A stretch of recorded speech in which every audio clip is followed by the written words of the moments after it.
Master minds commerce చదవాలనుకునే 10th inter విద్యార్థుల తొలి ఎంపిక. నేటి ప్రపంచంలో మనిషి ఉదయం లేచిన మొదలు పడుకునే వరకు పెట్రోల్, డీజిల్ రోజువారీ జీవనంలో ఒక కీలక పాత్ర పోషిస్తుంది. ఒక రకంగా చెప్పాలంటే చమురు లేనిదే మనుగడ కష్టమనే స్థాయికి చేరుకుంది.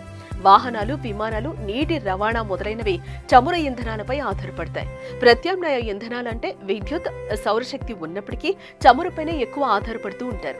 భారతదేశం చమురు దిగుమతులపై 80% కంటే ఎక్కువ ఆధారపడుతుంది.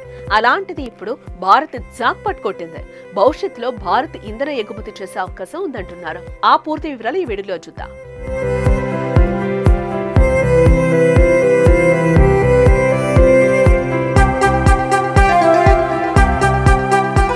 ప్రపంచంలో అతిపెద్ద చమురు ఎగుమతి దేశాల్లో సౌదీ అరేబియా ఒకటి.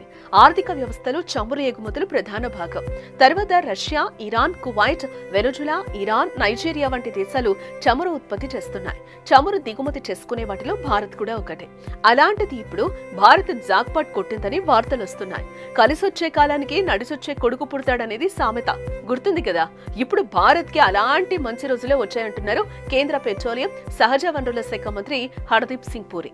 అండమాన్ ద్వీప సముద్ర గర్భంలో బయటపడిన చమురు నిక్షేపాలు మన దేశ చమురు కరువును శాశ్వతంగా తొలగిస్తామని హర్దీప్ అంటున్నారు. కనీవిని ఎరుగని రీతిలో 2000 సంవత్సరాల పాటు మన దేశ చమురు అవసరాలను తీర్చగల స్థాయిలో అండమాన్ చమురు నిక్షేపాలు ఉన్నట్టుగా చెప్తున్నారు. సముద్రంలో చమురు, సహజ వాయు నిక్షేపాల కోసం ప్రభుత్వ రంగంలోని ఆయిల్ ఇండియా, ఓఎన్జీసీ జరుపుతున్న అన్వేషణ ఒక కొలిక్కి వచ్చే అవకాశం కనిపిస్తోంది. సముద్ర జలాల్లో దాదాపు 1,84,440 కోట్ల లీటర్ల, దాదాపు 1,160 కోట్ల బ్యారెళ్లకు సమానమైన భారీ చమురు నిక్షేపాలు ఉన్నట్లు మంత్రి హర్దీప్ సింగ్ తెలిపారు. ఈ నిక్షేపం ఇటీవల దక్షిణ అమెరికాలోని గయానాలో కనుగొన్నంత భారీ స్థాయిలో ఉంటుందన్నారు.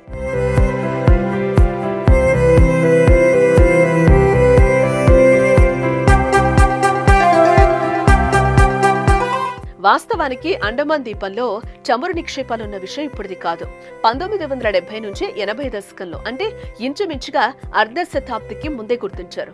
అప్పట్లో అధికారంలో ఉన్న ఇందిరాగాంధీ ప్రభుత్వం కానీ, ఆ తర్వాత వచ్చిపోయిన ప్రభుత్వాలు కానీ ముందడుగు వేసి సాహసం చేయలేదు.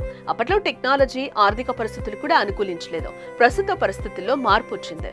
గడిచిన 11 ఏళ్లలో ప్రధానమంత్రి నరేంద్ర మోదీ ప్రభుత్వం మౌలిక సదుపాయాల కల్పన మొదలు అంతరిక్ష పరిశోధనల వరకు ప్రతి రంగంలోనూ తన మార్కు చాటుకుంటున్నారు.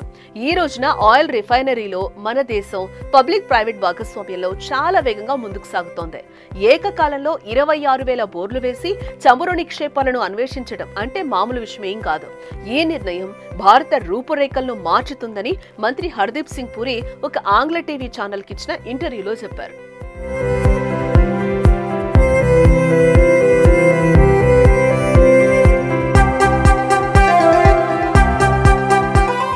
ఇల్లాలకగానే పండుగ కాదు కదా. చమురు నిక్షేపాలు కనుగొన్నంత మాత్రాన పెట్రోల్, డీజిల్ పెట్రోల్ బంకుల్లోకి, మన వాహనాల్లోకి వచ్చేయదు. ప్రభుత్వ, ప్రైవేట్ రంగ వ్యవస్థలతో పాటు నిపుణుల సహకారం తప్పకుండా కావాలి. ప్రస్తుతం దేశంలో ప్రభుత్వ రంగ సంస్థలైన ONGC, Bharat, HP, Indian oil కంపెనీలు చమురు తవ్వకాలు, నిర్వహణ బాధ్యతలు చూస్తున్న విషయం తెలిసిందే. అలాగే రిలయన్స్, నయారా వంటి ప్రైవేట్ కార్పొరేట్ సంస్థలు చమురు రంగంలో చురుగ్గా పనిచేస్తున్నాయి. వీటన్నింటి సహకారంతో మనం కనే కల సాకారమవుతుంది. అత్యధిక చమురు నిల్వలు ఉన్న తొలి 20 దేశాల్లో మన దేశ స్థానం సముచిత స్థానం సంపాదించుకుంటుంది. ఇదిలా ఉంటే గత ఆర్థిక సంవత్సరం ఓఎన్జీసీ దేశంలోని వివిధ ప్రాంతాల్లో చమురు, గ్యాస్ నిక్షేపాల అన్వేషణ, ఉత్పత్తి కోసం 37,000 కోట్లు ఖర్చు చేసింది. ఇందులో పెద్ద మొత్తం అండమాన్ నికోబార్ సముద్ర జలాల్లో బావుల తవ్వకం కోసం ఖర్చు చేసినట్లుగా అధికారిక వర్గాలు చెప్పాయి.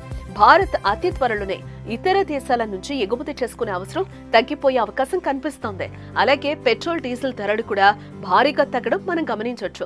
ఇది దేశ ఆర్థిక వ్యవస్థకు ఎంతగానో ఉపయోగపడుతుందని చెప్పొచ్చు.